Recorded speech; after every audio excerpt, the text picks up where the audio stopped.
د نړۍ څلور زړه دردونکي جملې.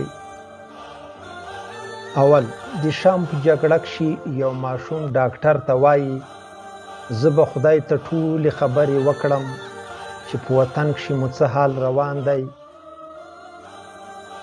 دوم: د موسیل په ښار کښې یوه عراقي جنۍ په زخمي حالت کښې منډې وهي کیمرمین ته وایي کاکا زما ویډیو مه ریکارډ کوه ځکه چې بې حجابه یم.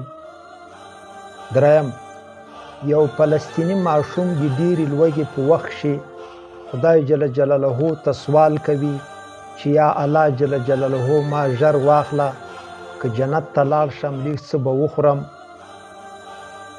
څلورم: د افغانستان په جګړه کښې د یو ماشوم لاس شدید زخمي و.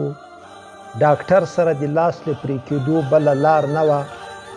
ماشوم ډاکټر ته وایي ډاکټر صاحب د لاس پرې کېدو په وخت کښې مې لستوڼی پرې کوه ما چې نورې جامې نه لرم.